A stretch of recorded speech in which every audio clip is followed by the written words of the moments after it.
Assalamualaikum warahmatullahi wabarakatuh. Waalaikumsalam warahmatullahi wabarakatuh. Selamat pagi semuanya. Pagi, Bu. Bagaimana kabarnya hari ini anak-anak? Baik. Baiklah, sebelum kita memulai pelajaran kita pada pagi hari ini, alangkah lebih baiknya dan agar barokah, mari kita berdoa sama-sama ya. Kepada ketua kelas dipersilakan untuk memimpin teman-temannya untuk berdoa. Untuk memulai pelajaran hari ini, marilah kita berdoa. Berdoa mulai. Berdoa selesai. Baiklah, sebelum kita memulai pelajaran pagi ini, Ibu absen dulu ya untuk mengecek kehadiran kalian semua. Yang pertama, Halisa ada? Hadir, Bu. Salmi ada? Kemudian Doni ada? Hadir, Bu. Ariandi? Udah masuk, Bu. Ariandi kemana ya? Sakit, Bu. Oh, baiklah. Oke. Sebelumnya Ibu mau tanya, ada yang masih ingat pelajaran kita minggu lalu? Sampai bab 9, Bu. Tentang apa ya? Sistem peredaran darah. Oke, baik. Nah, kemarin kita sudah membahas tentang sistem peredaran darah. Nah, sekarang kita akan membahas beberapa kelainan atau penyakit pada sistem peredaran darah. Dan juga di sini kita akan praktikum untuk mengukur tekanan darah atau tensi darah. Sebelumnya kita nonton video tentang penyakit atau kelainan pada sistem peredaran darah dulu ya, untuk bisa memudahkan kita untuk memahami materi yang akan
setelah menonton video tadi itu, ada yang bisa menyimpulkan apa yang kalian dapatkan dari video tersebut?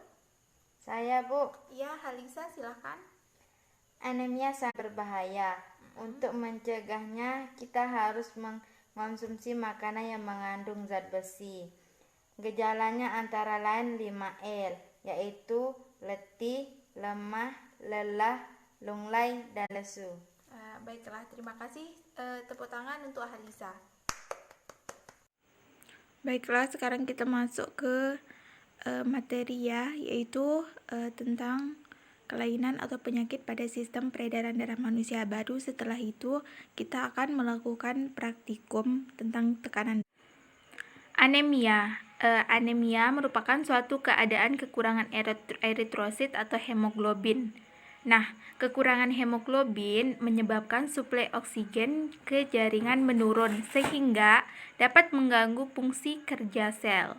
Nah, gejala anemia antara lain itu bisa kita lihat tanda-tandanya dengan muka pucat, cepat lelah, sakit kepala, timbul titik-titik hitam pada mata, jantung yang berdebar-debar, dan yang terakhir yaitu bertambahnya kecepatan denyut nadi di pergelangan. Nah, selanjutnya yaitu ada talasemia. Nah, di sini talasemia merupakan suatu kelainan pada eritrosit yang berakibat sel tersebut mudah rapuh dan cepat rusak. Talasemia termasuk penyakit keturunan yang dapat terjadi pada perempuan maupun laki-laki. Polistemia. Polistemia merupakan suatu penyakit yang ditandai dengan adanya kelebihan produksi eritrosit. Nah, dalam hal ini darah menjadi kental sehingga memperlambat aliran darah di dalam pembuluh atau dapat juga membentuk gumpalan di dalam pembuluh darah. Nah, gumpalan tersebut dapat menyebabkan gangren atau kematian jaringan dan bila terjadi pada jantung dapat berakibat kematian. Nah, gejala yang ditimbulkannya dapat berupa sakit kepala dan juga pusing. Selanjutnya ada leukemia. Leukemia atau kanker darah merupakan suatu penyakit yang disebabkan oleh kelebihan produksi leukosit. Leukosit terjadi akibat sumsum tulang atau jaringan limpa bekerja secara tidak normal sehingga produksi leukosit menjadi berlipat ganda, sedangkan produksi eritrosit dan trombosit itu menurun. Pada saat demikian, jumlah leukosit dapat mencapai 500.000 sel per milimeter kubik. Nah, tadi itu beberapa contoh tentang penyakit dan kelainan pada sistem peredaran darah manusia ya. Dan sebenarnya masih ada banyak lagi penyakit dan kelainan-kelainan yang lain. Nah, itu menjadi tugas harian kalian ya untuk membuat PPT tentang kelainan dan penyakit sistem peredaran darah sesuai dengan kelompoknya masing-masing yang telah Ibu bagikan minggu lalu. Yaitu untuk kelompok pertama mendapat agranulositosis dan selanjutnya sampai kelompok 6. Ingat ya, deadline-nya minggu depan dan dikumpul melalui Google Classroom. Baiklah, sekarang kita masuk ke praktikum ya, praktikum mengukur tekanan darah. Nah, di sini kita hanya memerlukan stetoskop. Setelah stetoskop ada, kita bisa melakukannya di rumah masing-masing ya. Silahkan diperhatikan dan kita mulai check it out. Baiklah, di sini kita sudah ada stetoskop. Nah, di sini kita akan mulai untuk praktikum mengukur tensi darah atau mengukur darah ya. Nah, baiklah, pertama kita buka.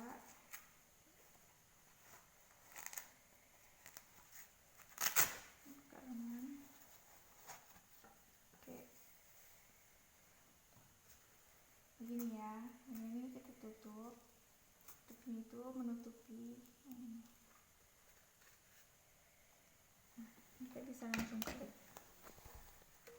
Nah, perlu diketahui ya, di sini yang paling bawah nanti ada 3 yang muncul. Yang paling bawah itu menunjukkan denyut nadi, dan yang ini yang paling atas nanti itu menunjukkan tekanan darah atau tensi darah. Ini terus berjalan, kita tunggu sampai benar-benar terdeteksi.